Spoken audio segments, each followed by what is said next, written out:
Hello friends, welcome to Ganiraji kitchen. ಇವತ್ತು ನಮ್ಮ ವಿಡಿಯೋದಲ್ಲಿ ಹಲಸಂದೆ ಕಾಳು ಸಾರು ಹೇಗೆ ಮಾಡೋದಂತ ನೋಡೋಣ ಬನ್ನಿ ಫ್ರೆಂಡ್ಸ್. ಮೊದಲಿಗೆ ಗ್ಯಾಸ್ ಆನ್ ಮಾಡಿದ್ದೀನಿ.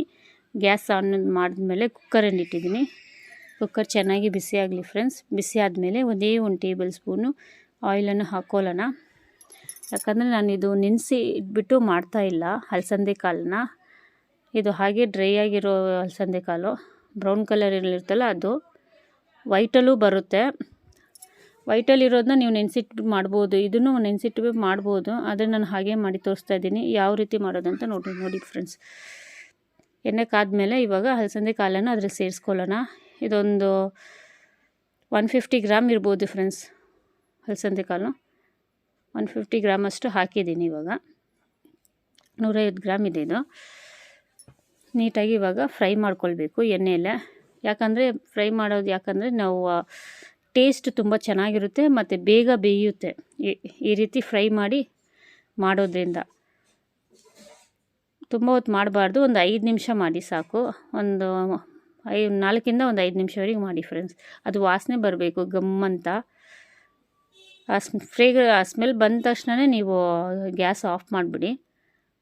ಲೈಟ್ ಬ್ರೌನ್ ಕಲರಾಗಿ ಬರುತ್ತೆ ಫ್ರೈ ಮಾಡ್ತಾ. ತುಂಬ ಫ್ರೈ ಮಾಡೋಕ್ಕೂ ಹೋಗಬೇಡಿ ತೀರಾ, ಆಮೇಲೆ ಗಟ್ಟಿಯಾಗಿಬಿಡುತ್ತೆ, ಬೇಯಲ್ಲ ಕಾಲು, ಬೇಗ ಬೇಯಲ್ಲ. ಆಮೇಲೆ ಗಟ್ಟಿಯಾಗಿರುತ್ತೆ ಬೇಯಿಸಿದ್ರು. ನೋಡಿ ಈ ರೀತಿ ಈ ಸ್ಟೇಜ್ ಬಂದ ತಕ್ಷಣವೇ ಗ್ಯಾಸ್ ಆಫ್ ಮಾಡಿಬಿಟ್ಟು ನಾವು ಇವಾಗ ನೀರು ಹಾಕ್ಕೊಳ್ಳೋಣ ಇದರಲ್ಲಿ. ನಾನು ಇದನ್ನು ವಾಶ್ ಮಾಡಿಲ್ಲ, ಸಾರಿ ಫ್ರೆಂಡ್ಸ್, ಬ್ಲರ್ ಆಗಿಬಿಡ್ತು ನೀರು ಹಾಕಿದ ತಕ್ಷಣ ಅದು ಹೊಗೆಯಿಂದ. ಇವಾಗ ಒಂದು 2-3 ಲೋಟ ನೀರು ಹಾಕಿ ಕೈ ಹಾಕ್ದಿರಾನೆ ಈ ಥರ ಚಮಚದಲ್ಲಿ ಇಟ್ಕೊಂಡು ಇವಾಗ ವಾಶ್ ಮಾಡ್ಕೊಳ್ಳಿ. ಕೈ ಹಾಕಿದ್ರೆ ಕಾಲು ಬೇಗ ಬೇಯಲ್ಲ, ಅದಕ್ಕೋಸ್ಕರನೇ. ನೋಡಿ ನೀಟಾಗಿ ವಾಶ್ ಆಗಿದೆ. ಇವಾಗ ಕಾಲು ಬೇಯಷ್ಟು ನೀರನ್ನು ಸೇರಿಸ್ಕೊಳ್ಳೋಣ. ಒಂದು 5ರಿಂದ 6 ಲೋಟ ನೀರು ಸೇರಿಸಿದ್ದೀನಿ ಫ್ರೆಂಡ್ಸ್. ನೀವು ಎಷ್ಟು ಕ್ವಾಂಟಿಟಿ ತೊಗೊತೀರೋ ಅದ್ರ ಮೇಲೆ ಡಿಪೆಂಡ್ ಆಗುತ್ತೆ ನೀರು ಸೇರಿಸ್ಕೊಳ್ಳೋದು. ನೋಡಿ ಕಾಲು ಚೆನ್ನಾಗಿ ಬೇಯುತ್ತೆ ಈ ರೀತಿ ಫ್ರೈ ಮಾಡಿ ಹಾಕೋದ್ರಿಂದ. ಮತ್ತೆ ಗಮ್ಮಂತ ವಾಸನೆ ಆಗಿರುತ್ತೆ ಫ್ರೆಂಡ್ಸ್ ಸಾರು. ರುಚಿಗೆ ತಕ್ಕಷ್ಟು ಉಪ್ಪನ್ನು ಸೇರಿಸ್ಕೊತಾ ಇದ್ದೀನಿ. ಆಮೇಲೆ ಬೇಕಾದರೆ ನಾವು ಟೇಸ್ಟ್ ಮಾಡಿ ಸೇರಿಸ್ಕೊಳ್ಳೋಣ, ಬೇಕಿದ್ರೆ ಉಪ್ಪು ಹಾಕಾಯಿತು. ಈಗ ಒಂದೇ 1 ಟೇಬಲ್ ಸ್ಪೂನ್ ಆಯಿಲನ್ನು ಹಾಕಿದ್ದೀನಿ. ಅದು ವಿಡಿಯೋದಲ್ಲಿ ಬಂದಿಲ್ಲ ಫ್ರೆಂಡ್ಸ್, ಸಾರಿ. ಇವಾಗ ಕುಕ್ಕರ್ ಮುಚ್ಚಳ ಹಾಕಿ ಮುಚ್ಚಿಡೋಣ. ಅಟ್ಲೀಸ್ಟ್ ಒಂದು 6 ವಿಸಿಲ್ ಅದು ಬರಬೇಕು ಫ್ರೆಂಡ್ಸ್. ಅದು ಬೇಯಲಿ ಒಂದು ಕಡೆ. ಇವಾಗ ಇನ್ನೊಂದು ಕಡೆ ನಾವು ಗ್ಯಾಸಲ್ಲಿ ಅಷ್ಟೊತ್ತಿಗೆ ಮಸಾಲೆ ರೆಡಿ ಮಾಡ್ಕೊಳ್ಳೋಣ. ಸಾರಿಗೆ ಒಗ್ಗರಣೆ ಹಾಕ್ಕೊಂಡು ಒಂದು ಅಗಲವಾದ ಪಾತ್ರೆ ಇಟ್ಟಿದ್ದೀನಿ. ಪಾತ್ರೆ ಚೆನ್ನಾಗಿ ಕಾದ್ಮೇಲೆ ಒಂದು 3ರಿಂದ 4 ಟೇಬಲ್ ಸ್ಪೂನ್ ಆಯಿಲನ್ನು ಹಾಕಿದ್ದೀನಿ. ಆಯಿಲ್ ಚೆನ್ನಾಗಿ ಬಿಸಿ ಆದಮೇಲೆ 1 ಟೇಬಲ್ ಸ್ಪೂನ್ ಸಾಸಿವೆ ಚೆನ್ನಾಗಿ ಚಟಪಟ ಆಗಬೇಕು, ಫ್ರೈ ಆಗಬೇಕು ಸಾಸಿವೆ. ನೋಡಿ ಚೆನ್ನಾಗಿ ಆ ಸಾಸಿವೆ ಫ್ರೈ ಆಗಲಿ. ಚೆನ್ನಾಗಿ ಸಾಸಿವೆ ಫ್ರೈ ಆದಮೇಲೆ ಈಗ ಒಂದು 5ರಿಂದ 5 ಬೆಳ್ಳುಳ್ಳಿಯನ್ನು ಜಜ್ಜಿ ಹಾಕಿದ್ದೀನಿ. ಆಮೇಲೆ ಇದಕ್ಕೆ ಸಾಂಬಾರು ಈರುಳ್ಳಿಯನ್ನು ಒಂದು ಹಾಕಿದ್ದೀನಿ ಫ್ರೆಂಡ್ಸ್, 1 ಹಿಡಿ ಸಾಂಬಾರು ಈರುಳ್ಳಿ. ಮತ್ತು ಸಾಂಬಾರು ಈರುಳ್ಳಿ ಇಲ್ಲ ಅಂದರೂ ಪರವಾಗಿಲ್ಲ, ದೊಡ್ಡ ಈರುಳ್ಳಿನೂ ನೀವು ಸೇರಿಸ್ಕೊಳ್ಬೋದು. ಸಾಂಬಾರು ಈರುಳ್ಳಿ ಹಾಕೋದ್ರಿಂದ ತುಂಬ ರುಚಿ ಬರುತ್ತೆ ಫ್ರೆಂಡ್ಸ್ ಸಾರಿಗೆ. ಅದಕ್ಕೆ ನಾನು ಸಾಂಬಾರು ಈರುಳ್ಳಿ ಮತ್ತು ಒಂದು ಸ್ವಲ್ಪ ಕರಿಬೇಳೆ ಎಲ್ಲ ಹಾಕಿ ಇವಾಗ ನೀಟಾಗಿ ಎಣ್ಣೆಯಲ್ಲೇ ಫ್ರೈ ಮಾಡ್ಕೊಳ್ಳೋಣ. ನೋಡಿ ನೀಟಾಗಿ ಈ ರೀತಿ ಫ್ರೈ ಆಗಬೇಕು, ಈರುಳ್ಳಿ ಚೆನ್ನಾಗಿ ಬೇಯಬೇಕು ಫ್ರೆಂಡ್ಸ್. ಈಗ ಟೊಮೆಟೊ ಸೇರಿಸ್ಕೊತಾ ಇದ್ದೀನಿ. ಒಂದು 4 ಟೊಮೆಟೊ, ನಾಟಿ ಟೊಮೆಟೊ ಇದನ್ನು ಎಣ್ಣೆಯಲ್ಲಿ ಲೈಟಾಗಿ ಈ ರೀತಿ ಫ್ರೈ ಮಾಡ್ಕೊಂಡ್ಬಿಡಿ. ಲೈಟಾಗಿ ಫ್ರೈ ಆಗಲಿ. ಇವಾಗ ಒಂದು ಪ್ಲೇಟ್ ಹಾಕಿ ಮುಚ್ಚಿಡೋಣ. ಚೆನ್ನಾಗಿ ಎಣ್ಣೆಯಲ್ಲಿ ಫ್ರೈ ಮಾಡಿಬಿಟ್ಮೇಲೆ ಒಂದು 2 ನಿಮಿಷ ಈ ರೀತಿ ಟೊಮೆಟೊ ಚೆನ್ನಾಗಿ ಬೇಯೋಕ್ಕೆ ಫ್ರೈ ಮಾಡಿ ಆಯಿತು. ಈಗ ಒಂದು ಪ್ಲೇಟ್ ಹಾಕಿ ಮುಚ್ಚಿಟ್ಬಿಡೋಣ. ಒಂದು 2 ನಿಮಿಷ ಟೊಮೆಟೊ ಬೇಗ ಬೆಂದೋಗುತ್ತೆ. ಸರಿ, ಇವಾಗ ಓಪನ್ ಮಾಡಿ ನೋಡೋಣ ಫ್ರೆಂಡ್ಸ್ ಹೇಗೆ ಬೆಂದಿದೆಯಾ ಅಂತ. ಟೊಮೆಟೊ ಚೆನ್ನಾಗಿ ಬೆಂದಿದೆ. ಸ್ವಲ್ಪ ಮ್ಯಾಶ್ ಮಾಡ್ಕೊಂಡ್ಬಿಡೋಣ. ಹಾಗೆ ಟೊಮೆಟೊನ ಚಮಚಿಟ್ಕೊಂಡು ಹೀಗೆ ಮ್ಯಾಶ್ ಮಾಡ್ಕೊಂಡ್ಬಿಡಿ.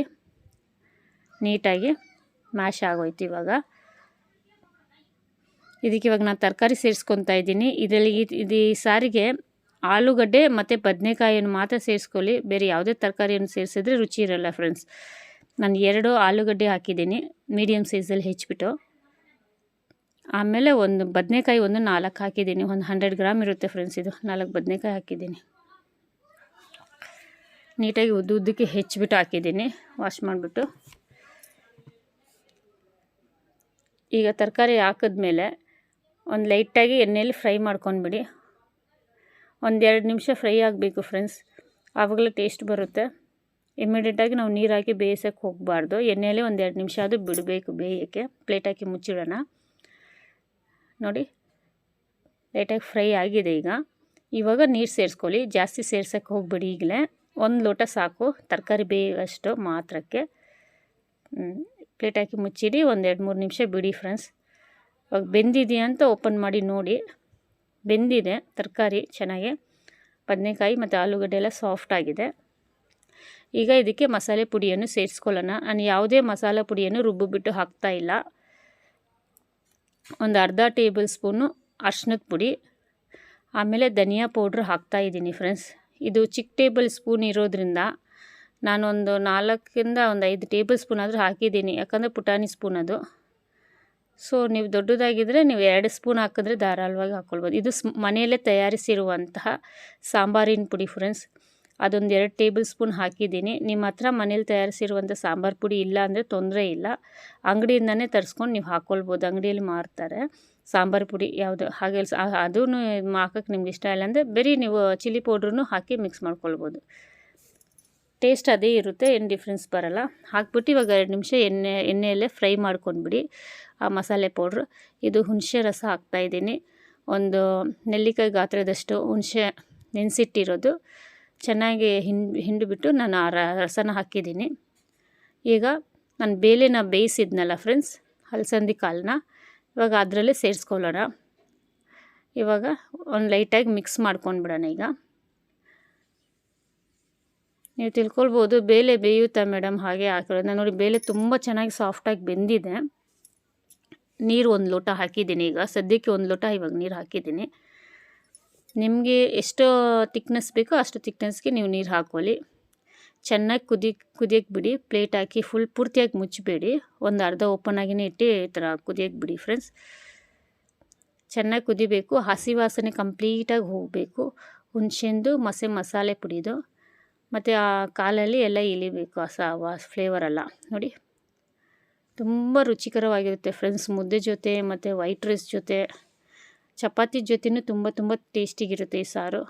ನೀವು ಖಂಡಿತವಾಗಿ ಈ ರೆಸಿಪಿಯನ್ನು ಟ್ರೈ ಮಾಡಿ ನೋಡಿ ಫ್ರೆಂಡ್ಸ್ ಹೇಗಿದೆ ಅಂತ. ರುಚಿಕರವಾದ ಅಲಸಂದೆ ಕಾಳು ಸಾರು ರೆಡಿಯಾಗಿದೆ. ಇವಾಗ ಕೊನೆಯದಾಗಿ ಕೊತ್ತಂಬರಿ ಸೊಪ್ಪನ್ನು ಸೇರಿಸ್ಕೊಳ್ಳೋಣ. ನಾನು ಉಪ್ಪು ಫಸ್ಟೇ ಹಾಕಿದ್ದೀನಿ. ನಿಮಗೆ ಉಪ್ಪು ರುಚಿಗೆ ಎಷ್ಟು ಬೇಕೋ ಅಷ್ಟು ನೋಡಿಕೊಂಡು ಹಾಕ್ಕೊಳ್ಳಿ. ನೋಡಿ ಎಲ್ಲನೂ ಬೆಂದಿದೆ ನೋಡಿ, ತರಕಾರಿ ಕಾಳು. ಇವಾಗ ಅನ್ನದ ಜೊತೆ ಸರ್ವ್ ಮಾಡಿ ತೋರಿಸ್ತಾ ಇದ್ದೀನಿ ನೋಡಿ. ತುಂಬಾ ರುಚಿಕರವಾದ ಅಲಸಂದೆ ಕಾಳು ಸಾರು ರೆಡಿಯಾಗಿದೆ ಫ್ರೆಂಡ್ಸ್. ನಿಮಗೆ ನಮ್ಮ ಚಾನಲ್ ಇಷ್ಟ ಆದರೆ ಲೈಕ್ ಮಾಡಿ, ಶೇರ್ ಮಾಡಿ, ಸಬ್ಸ್ಕ್ರೈಬ್ ಮಾಡಿ, ಪಕ್ಕದಲ್ಲಿರುವ ಬೆಲ್ಲೈಕನನ್ನು ಕ್ಲಿಕ್ ಮಾಡಿ ಫ್ರೆಂಡ್ಸ್. ತುಂಬ ಜನ ನಮ್ಮ ವಿಡಿಯೋನ ಸಬ್ಸ್ಕ್ರೈಬ್ ಮಾಡ್ದಿರೇ ನೋಡ್ತಾ ಇದ್ದಾರೆ. ದಯವಿಟ್ಟು ಸಬ್ಸ್ಕ್ರೈಬ್ ಮಾಡಿ ಫ್ರೆಂಡ್ಸ್. ಚಾನಲ್ನ ಫ್ರೆಂಡ್ಸ್ಗಳಿಗೂ ಶೇರ್ ಮಾಡಿ friends. Thank you watching our video friends.